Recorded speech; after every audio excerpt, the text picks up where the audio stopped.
Za chwilę wysłuchasz wersję audio najnowszego tekstu z naszego portalu. Wszystkie artykuły przeczytasz na enlat.pl. Nacjonalizm i syndykalizm wokół idei politycznych Kazimierza Zakrzewskiego. Tekst Rafała Łętochy. Mówiąc o polskim nacjonalizmie, mamy na myśli zazwyczaj różnego rodzaju postaci i ugrupowania związane z szeroko rozumianym obozem narodowym. Tymczasem z wątkami nacjonalistycznymi mamy do czynienia również w przypadku innych środowisk politycznych: konserwatywnego, monarchistycznego, piłsudczykowskiego czy lewicowego, jak to miało miejsce w przypadku Kazimierza Zakrzewskiego. Drogi życia.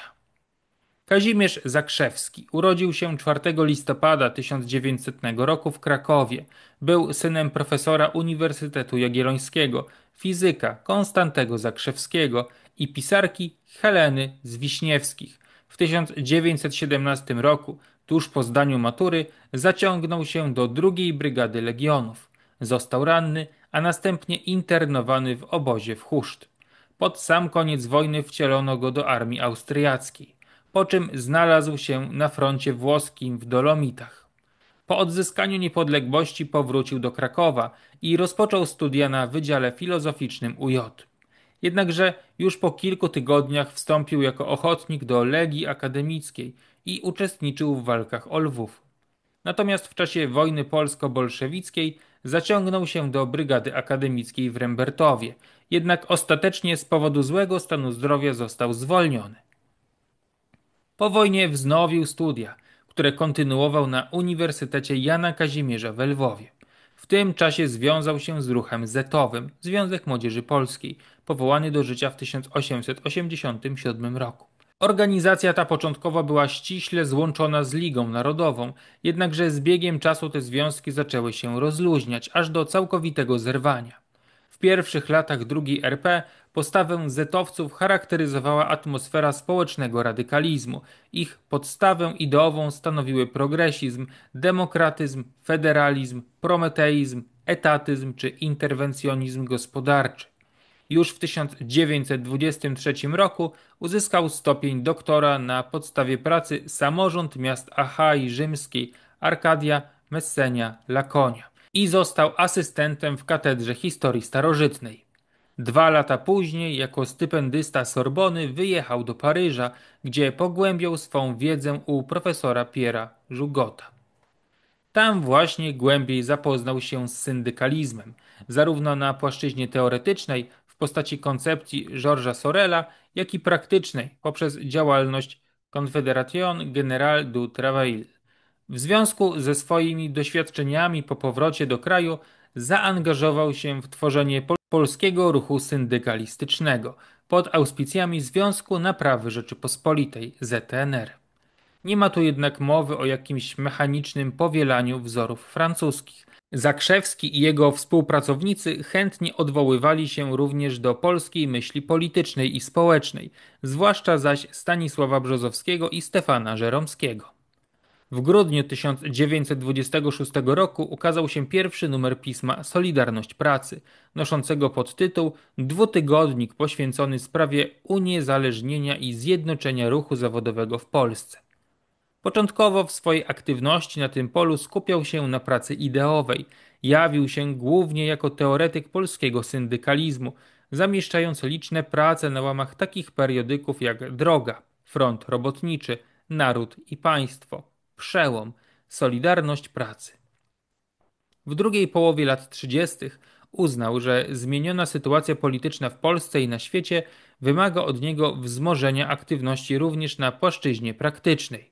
W związku z tym podjął się kierowania działalnością Robotniczego Instytutu Oświaty i Kultury imienia Stefana Żeromskiego, stanowiącego przybudówkę Związku Związków Zawodowych ZZZ. W 1937 roku na trzecim kongresie ZZZ wszedł w skład prezydium Centralnego Wydziału, a następnie został jednym z wiceprezesów organizacji. Na niwie pracy naukowej okres ten obfituje również w cały szereg sukcesów. Zakrzewski bowiem habilitował się rozprawą Rządy i opozycja za cesarza Arkadiusza. Następnie pracował naukowo na Uniwersytecie Jana Kazimierza we Lwowie oraz na Uniwersytecie Poznańskim.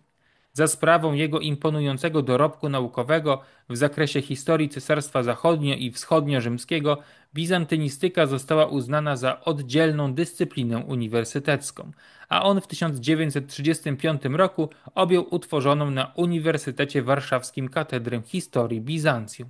Wybuch II wojny światowej zastał Zakrzewskiego w Warszawie. W pierwszych dniach września wyruszył wraz z grupą towarzyszy z Warszawy w poszukiwaniu przydziału wojskowego. Dołączył ostatecznie do grupy generała Kleberga. Po bitwie pod Kockiem powrócił do Warszawy i wraz z między innymi Jerzym Szurigiem, Stefanem Szwedowskim, Leonem Bigosińskim i Stefanem Kapuścińskim powołał do życia konspiracyjny Związek Syndykalistów Polskich ZSP. Program ZSP został przedstawiony w broszurze z 1940 roku pod tytułem Kujmy broni, gdzie określali oni swój światopogląd mianem woluntarystycznego, odcinając się tym samym zarówno od idealizmu, jak i materializmu, przede wszystkim zaś od wszelkiej maści determinizmu. Jak podkreślano, cytat, dzieje ludzkości kształtuje człowiek, jako istota społeczna, który w swym życiu indywidualnym i zbiorowym kieruje się pobudkami trojakiej natury, materialnej, duchowej i społecznej. Są one całkowicie równorzędne i zespalają się zarówno w każdej jednostce, jak w społeczeństwie. Koniec cytatu.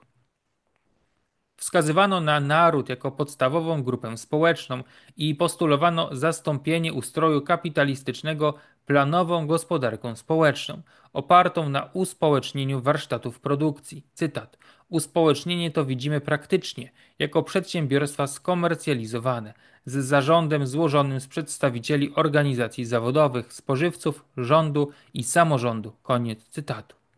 Ustrój państwowy opierać się miał na organizacjach społecznych, cytat, grupujących obywateli na podstawie ich działalności i bliższych zainteresowań, to znaczy opierać się winien na związkach zawodowych, koniec cytatu. W styczniu 1941 roku Zakrzewski został aresztowany przez okupanta i umieszczony w więzieniu na Pawiaku.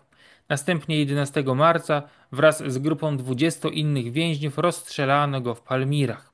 Akcja stanowiła niemiecki odwet za zabójstwo z wyroku Związku Walki Zbrojnej, Volksdeutscha i współpracownika Gestapo, znanego aktora Igo Syma. Naród i nacjonalizm. Charakterystyczne dla konspiracji ideowych Zakrzewskiego jest połączenie wątków nacjonalistycznych i lewicowo-syndykalistycznych. Jego nacjonalizm, rzecz jasna, różni się jednak od tego lansowanego w myśli obozu narodowego. Naród był dla Zakrzewskiego centralną kategorią, ale rozumiał go nieco inaczej niż miało to miejsce w przypadku rozmaitych osób czy ugrupowań wywodzących się ze środowiska endeckiego. Idąc tropem Brzozowskiego, postrzegał go nie w kategoriach etnicznych czy politycznych, ale przede wszystkim jako wspólnotę pracy i kultury, twór dynamiczny, świadome dzieło człowieka, zwycięstwo jego swobody nad ślepą i niemą koniecznością, jak ujmował to autor legendy Młodej Polski.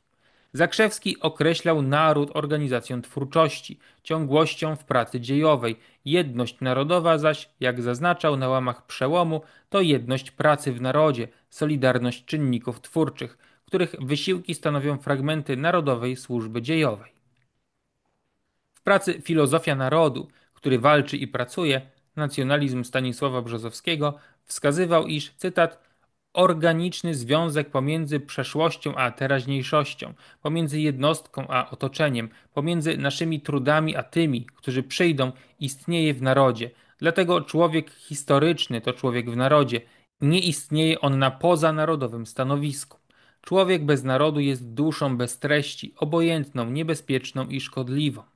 Działalnością historyczną jest więc działalność narodowa, a zarazem taka działalność, która sprzyja procesom pracy. Dzieje narodu są to bowiem dzieje pracy w narodzie. Koniec cytatu. Ideałem jest powstanie świadomego narodu wytwórców. Warunkiem koniecznym urzeczywistnienia tego ideału natomiast usunięcie wszelkich antagonizmów rozdzierających tę wspólnotę.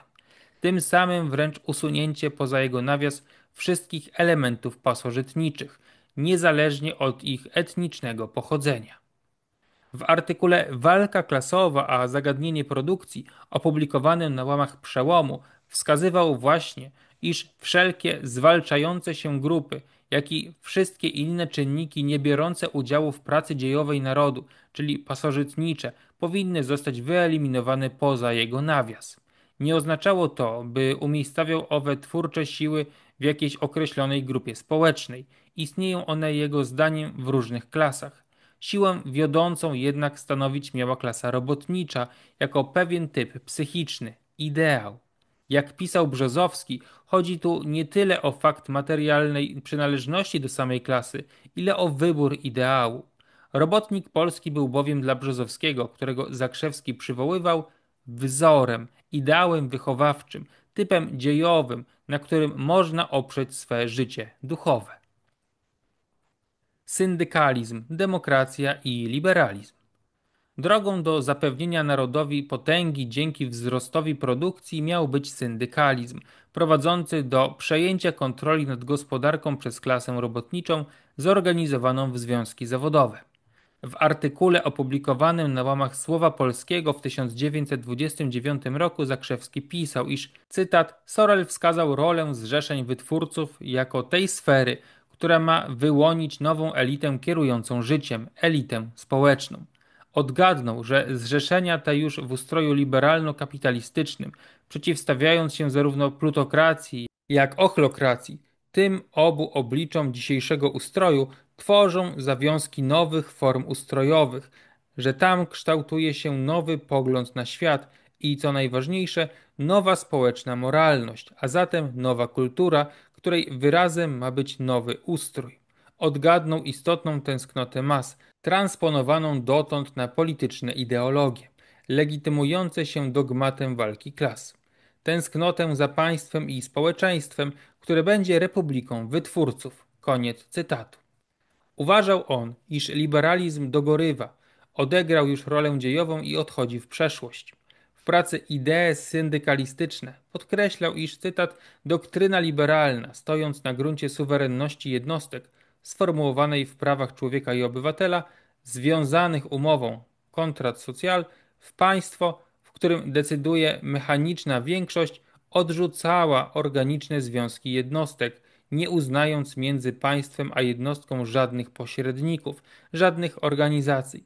W ten sposób liberalizm reagował przeciwko średniowieczu, dążył w swym rozumieniu do usunięcia narzędzi ucisku. Koniec cytatu. Jednakowoż ten właśnie liberalizm, wyznając wiarę w wolną grę sił gospodarczych, doprowadził do powstania tragicznych warunków dla nowo powstałej klasy robotników fabrycznych, która została pozbawiona możliwości zrzeszania się w celu obrony swoich interesów zawodowych.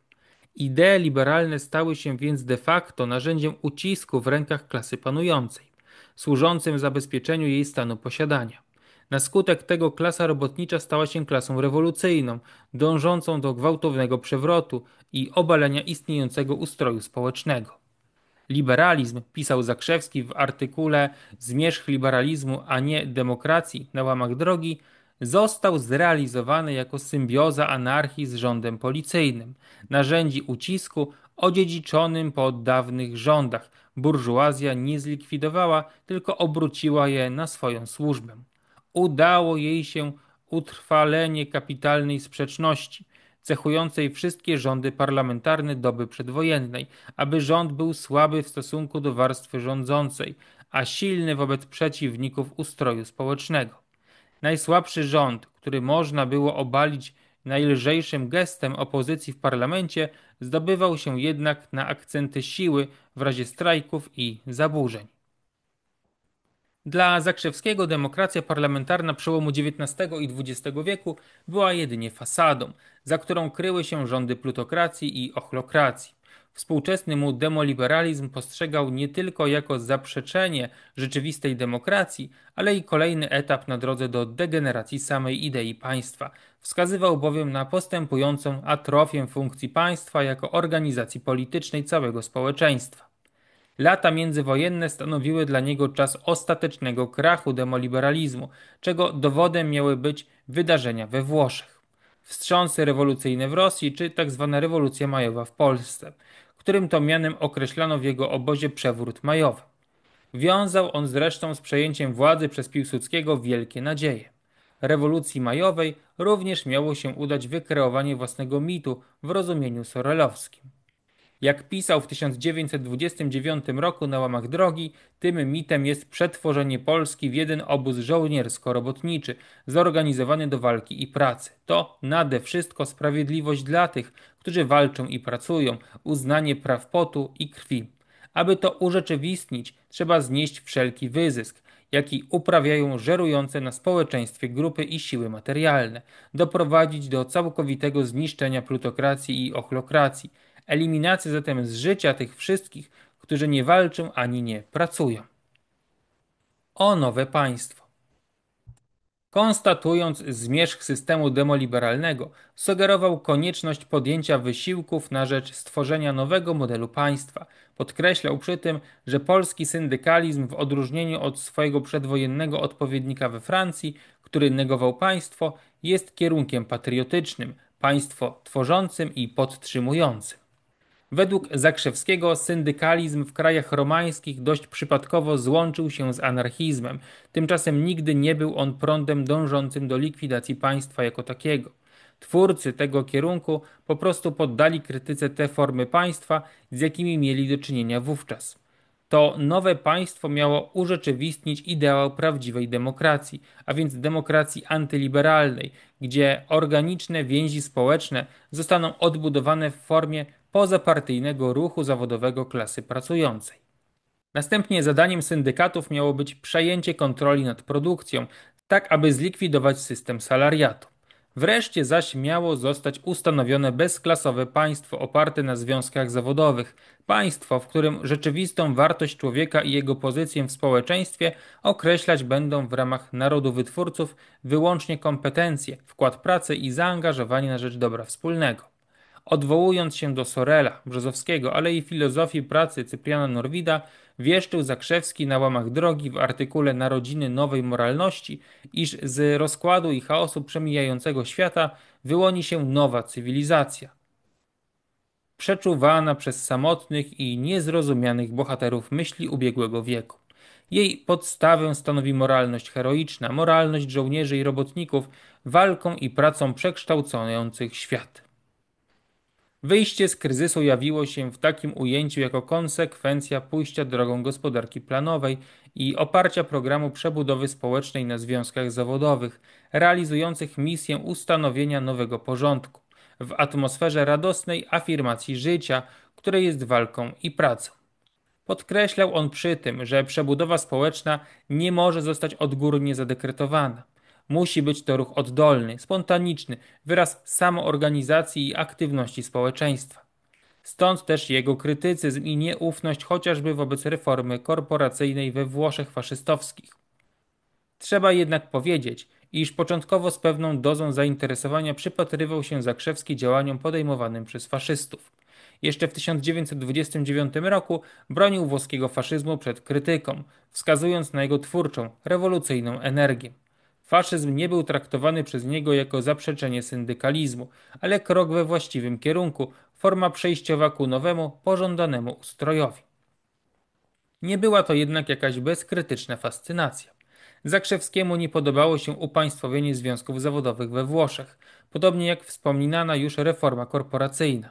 W Przełomie pisał, że faszystowski korporacjonizm jest reakcyjną karykaturą ustroju syndykalistycznego, w znacznej mierze jego przeciwieństwem, że faszyści wypaczyli syndykalną koncepcję parlamentu poprzez zapewnienie decydującego wpływu na wszystko kierownictwu partii. W latach 30. natomiast już stracił wszelkie złudzenia odnośnie do faszyzmu i przeprowadzanych we Włoszech reform. W ideach syndykalistycznych podkreślał, że parlament włoski jest emanacją zrzeszeń zawodowych, które układają listę kandydatów, zatwierdzaną plebiscytarnie przez ogół obywateli. Listę ową modyfikuje jednak dowolnie Wielka Rada Faszystowska, a więc oligarchia polityczna. Wytwórcy, jako tacy, nie rządzą we Włoszech, są jednak współrządcami grupy rządzącej. Carta del Lavoro określiła nadto społeczno-gospodarczą rolę związków zawodowych. Ściśle biorąc, nie syndykaty uczyniła ona organami prawa publicznego, tylko korporacje, organizacje nadrzędne, łączące w sobie zarówno pracodawców, jak i pracowników. Przy tym zakres działania korporacji jest dosyć ograniczony. W swoich ideach rewolucji antyliberalnej Zakrzewski uwypuklał znaczenie czynnika rewolucyjnego romantyzmu, leżącego u podstaw wszelkich przewrotów społecznych i politycznych. Uznawał, że mity socjalne Sorela w rodzaju strajku generalnego można wymienić bez żadnego problemu na mity narodowe. Pisał, że entuzjazm rewolucyjny potrzebuje romantyzmu, z którego wyrasta wiara w odnowienie moralne świata. To wszystko dawało asumpt niektórym do kreślenia pewnych analogii pomiędzy jego projektami reform a faszystowskimi. Tym bardziej, iż Zakrzewski powoływał się dość chętnie chociażby na koncepcję Georgesa Vallu, anarchosyndykalisty, twórcy tzw. Serre Proudhon w ramach Action Française, ale i założyciela organizacji Le Fayce. A przede wszystkim z pewną dozą nadziei spoglądał na reformy dokonujące się na Półwyspie Apenińskim. Ciekawym tropem czy analogią wydają się też zestawienia koncepcji Zakrzewskiego z tymi konstruowanymi w salazarowskiej Portugalii przez Francisa Rolao Preto, założyciela Movimento Nacional Sindicalista, dokonywane przez badacza spuścizny Zakrzewskiego Grzegorza Zackiewicza. Zachęcamy Państwa serdecznie do polubienia i skomentowania tego nagrania, czym pomogą nam Państwo w docieraniu do nowych odbiorców. Prosimy również o zasubskrybowanie naszego kanału, aby nie przegapić kolejnych interesujących nagrań. Prosimy również o rozważenie wsparcia finansowego dla naszej działalności. To dzięki Państwa zaangażowaniu, w tym przede wszystkim cyklicznemu wsparciu finansowemu, możemy kontynuować naszą działalność i stale się rozwijać.